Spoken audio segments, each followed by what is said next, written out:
আমি ঈশ্বরকে বিশ্বাস করি এবং ঈশ্বর আমাকে এতদিন সুস্বাস্থ্য দিয়ে বাঁচিয়ে রেখেছে এবং তার জন্য আমার একটা দায়িত্ব আছে। দায়িত্ব এটা নয় যে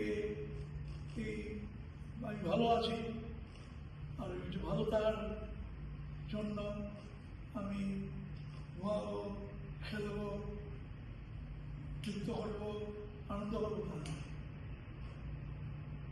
উই মাস্ট ওয়ার্ক হার্ড, আমাদের কঠোর পরিশ্রম করতে হবে। এটা পরিশ্রম is the way to success. So আমরা যেখানে যারা আছে, আজকে আমি জানি বাংলাদেশে আপনাদের অনেক ডিফিকাল্ট সময়ের মধ্যে দিয়ে যাচ্ছে। হার মানবেন না, হার মানবেন না, হার মানানো ঠিক হবে না। যে জায়গাতে আছেন আপনাদের আপনারা যারা অন্য যারা আছে, যারা অন্য ধর্মের মুসলমান, খ্রিস্টান, বৌদ্ধ সবার সাথে স্মরণ হয়ে থাকবেন, কিন্তু নিজের যে আত্মা, নিজের যে সত্য, এটা আমাদেরকে ধরে রাখতে হবে। এখানে যদি একটু আঘাত দেয় তাহলে ভেঙে যাবেন না, বিরক্ত হবেন না, সংঘবদ্ধভাবে এটা আদায় করার চেষ্টা করবেন। এই হচ্ছে আমার উদ্দেশ্য। একটি প্রশ্ন ব্যক্তিগত, সেটা হচ্ছে আপনার অনেকেই বলছিল যে আপনার বয়স ৮০ কাছাকাছি, বাট আমরা যেটি কাছে থেকে আপনাকে দেখছি, আমার ব্যক্তিগতভাবে মনে হয় আপনার বয়স ৬০ বছরের মতো অথবা এরকমই কাছাকাছি। তো আপনি সকাল থেকে উঠে সূর্যাস্ত পর্যন্ত ঠিক কিভাবে আপনার রুটিনটা আপনাকে ফলো করতে চান?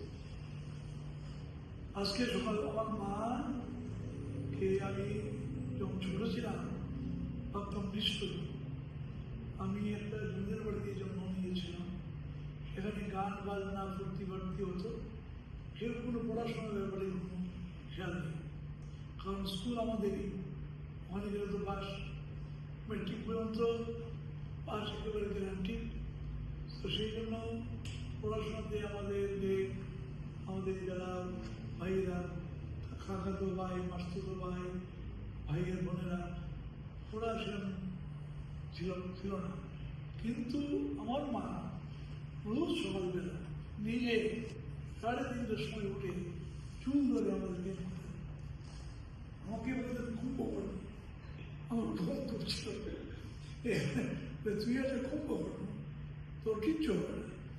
সেই তখন ভাবতাম সবাই এটা আনন্দ করছে, আমার মা তখন নিশ্চয়।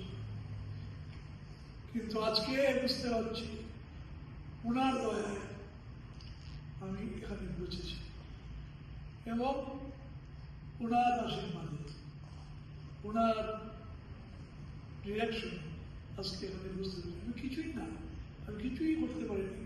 প্লিজ আপনারা এসব বলছেন, এটা কিছুই না, এটা হচ্ছে লীলা।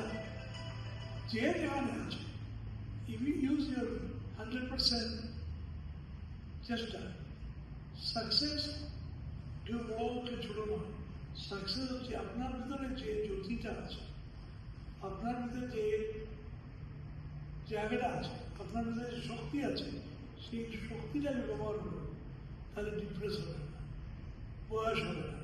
সবাইকে করতে হবে, সবাইকে করতে হবে, কিন্তু আনন্দ করে করুন। আনন্দটা কিন্তু ক্ষীর খাওয়া নয়, আনন্দটা যাত্রাগান দেখা নয়, আনন্দটা হচ্ছে কিছু করে যাওয়া। এই যে আমাদের স্বামী আছেন, এই যে ভদ্রলোক আমাকে প্রশ্ন করছে, তাদের জীবনটা কি? ওরা তো পুরো জীবনটাই ওদেরকে নিঃশব্দভাবে, নিঃস্বার্থভাবে চেপে দিয়েছে। আমি তো একটা দুষ্টু লোক, আমি তো আনন্দ করছি, কাজ করছি, গাড়ি চালাচ্ছি, আমি ওদের মতো নয়। কিন্তু এই সংসারই হয় যতটুকু সম্ভব। আমি কিন্তু পেনশন আপনাদেরকে কিন্তু আমি আপনাদেরকে খুব ভালোবাসি। আপনাদের দুঃখে আমার দুঃখ, আপনাদের সুখে আমার সুখ। তবে অনেক সময় যে হতাশা চলে আসে, সেই সময় কি করে করছি হচ্ছে না, হতাশা নিদিত হয়ে আসে, দমটাকে চালু করতে হবে। হতাশা বলে জীবনে। তবে একটা ঠিক, এখান থেকে আমি বড় বড় কথা বলতে পারি, আপনাদের মনে যা সমস্যা চলছে এটা কিন্তু ডিফিকাল্ট। এটা আমি বলে বোঝাতে পারবো না, এটা খুব বেদনাদায়ক। তবে ভগবানের উপর বিশ্বাস রাখুন, হেরে যাবেন না। পল্লবীর উন্নত বংশে এই যে কথা। Thank you mister Chowdhury. আচ্ছা, খুব সুন্দর গেছে। এখন আপনি সময় নেব গুরু মহারাজ একটু আপনাকে একটু আশ্রম করবে, সে একটু জাস্ট কল দিলাম। এই মেয়েটাদের প্রথমে রেখে দেখুন, উনি এই প্রথমে দেখুন, she is devout Christian. She is to be teach religion in the school, in Wow. the church, but she read part of the Bible. Nora, Yes. so you can stop, pause, and Oh. we